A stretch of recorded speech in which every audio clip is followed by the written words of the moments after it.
কোরবানির পশুর হাটে এখন চলছে শেষ মুহূর্তের বেচাকেনা। এ বিষয়ে আরও বিস্তারিত জানাতে রাজধানীর গাবতলী হাট থেকে আমাদের সঙ্গে যুক্ত হচ্ছেন সহকর্মী হাসান মিসবাহ এবং চট্টগ্রাম থেকে যুক্ত হচ্ছেন সহকর্মী অনুপম শীল। প্রথমেই যাচ্ছি গাবতলীতে হাসান মিসবাহর কাছে। মিসবাহ, কেমন বেচাকেনা দেখছেন এই মুহূর্তে? এখন জন্ম সনদ দিয়ে খোলো বিকাশ স্টুডেন্ট অ্যাকাউন্ট। নিজের বিকাশ নিজে কর।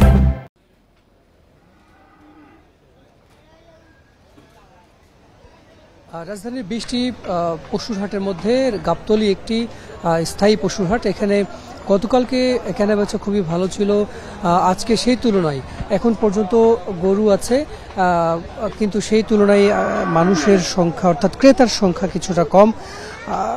তারপরও আমরা দেখছি যে কোরবানির পশু আসছে, সেই দিক থেকে তুলনামূলক গতকালকের সঙ্গে এখানে যারা বিক্রেতা আছেন তারা বলছেন যে গতকালকের তুলনায় ক্রেতা কম। আমরাও দেখছি যে ক্রেতা কম।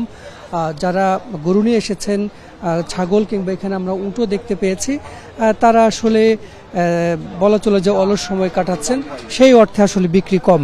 তবে কিছুটা বিক্রি হচ্ছে মাঝারি এবং ছোট আকারের যে গরুগুলো, সেই গরুগুলো বিক্রি হচ্ছে। গত 4 থেকে 5 দিন ধরেই বড় গরু নিয়ে যারা এসেছেন, বলা চলে যে তারা এক ধরনের বিপাকে পড়েছেন, অর্থাৎ যেভাবে তারা দাম হাঁকছেন সেই অনুযায়ী তারা কাঙ্ক্ষিত দাম পাচ্ছেন না। ফলে গরুগুলো তারা এখনও ওভাবেই রেখেছেন। বেশিরভাগ গরু অবিকৃত থেকে গেছে। তারা আশা করছেন যে হয়তো সন্ধ্যার আগে কিংবা রাত 8টা পর্যন্ত তারা অপেক্ষা করবেন। এর মধ্যে তারা যদি ক্রেতা না পান তাহলে সেই গরুগুলো নিয়ে তারা ফেরত চলে যাবেন। তবে অন্যান্য হাটে আমরা দেখেছি যে ক্রেতা অর্থাৎ বেচাকেনা প্রায় শেষ হয়ে গেছে, অনেক হাট ফাঁকা হয়ে গেছে, গরু বিক্রি একেবারে শেষ পর্যায়ে বলা চলে। সেই তুলনায় এখনও গাবতলী পশুর হাটে অনেক কুরবানির পশু আছে এবং এখন পর্যন্ত ক্রেতারা এখানে বিভিন্ন জায়গায় তারা কিনতে গিয়ে সেই হাটে কুরবানির পশু তারা যেমন চাচ্ছেন তেমনটি না পেয়ে তারা ফিরে এখানে গাবতলী হাটে আসছেন। তো গাবতলী হাটে আসলে এই মুহূর্তে যদি সারসংক্ষেপ বলি যে এখন এখানে অনেক কুরবানির গরু আছে, সেই তুলনায় আসলে ক্রেতার সংখ্যায় কম। ধন্যবাদ মিসবাহ। আমরা এবার একটু চট্টগ্রামের খবরাখবর জানতে চাচ্ছি। অনুপম, আপনার বাজারে যে গরু বেচাকেনা হচ্ছে তার দরদাম কেমন রয়েছে? একেবারেই শেষ মুহূর্তের বেচাকেনা চলছে। আমরা এখন চট্টগ্রামের কর্ণফুলী পশুর হাটে আছি। দরদাম যদি বলি, এই মুহূর্তে অর্থাৎ গতকাল সকাল থেকে কিন্তু আস্তে আস্তে দাম নিচের দিকে নামতে শুরু করেছিল, সেটি এখনো কিন্তু অনেকটাই বলবৎ আছে এবং এই মুহূর্তে বাজারে বড় গরুর, আমরা ঢাকায় যেমনটা শুনছিলাম যে বড় গরুর চাহিদা বা বড় গরুর ক্রেতার সংখ্যা কম, তবে মাঝারি এবং ছোট আকারের গরু এখনো বেশ ভালোই বিক্রি হচ্ছে।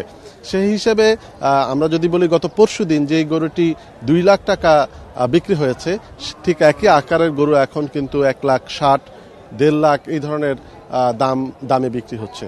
ঠিক একই রকমভাবে গত পরশুদিন যে গরুটি 1 লাখ টাকা বিক্রি হয়েছে সেটি এখন 75 থেকে 80-85 হাজার টাকায় বিক্রি হচ্ছে।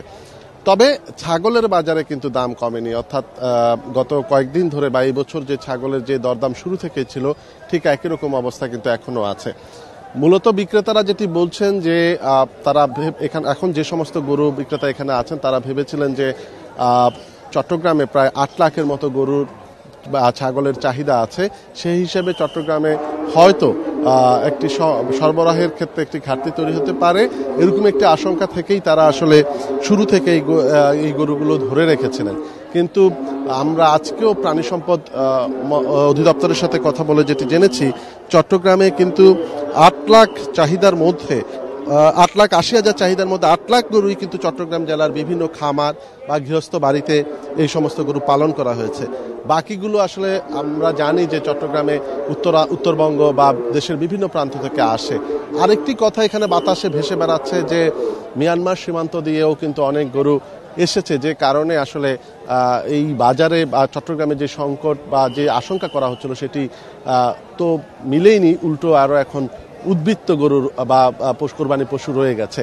সেটি আসলে এই কারণে গত 2 দিন ধরে অর্থাৎ গতকাল এবং আজকে পশুর দাম কমে যাওয়ার একটি অন্যতম কারণ। আর এছাড়া আরেকটি কারণ হিসেবে দেখা হচ্ছে যে এখন এই মুহূর্তে চট্টগ্রামে কিন্তু অনেকগুলো খামার, বড় বড় কোম্পানি তারা খামার গড়ে তুলেছেন, তারা কিন্তু খামারেই অনেক পশু বিক্রি করে ফেলছেন কোরবানির অন্তত 2-3 সপ্তাহ আগে, যে কারণে সে সমস্ত মানুষজন কিন্তু এখন হাটমুখী হচ্ছেন না। এটিও একটি বড় কারণ যে আমাদের সঙ্গে যুক্ত হওয়ার জন্য।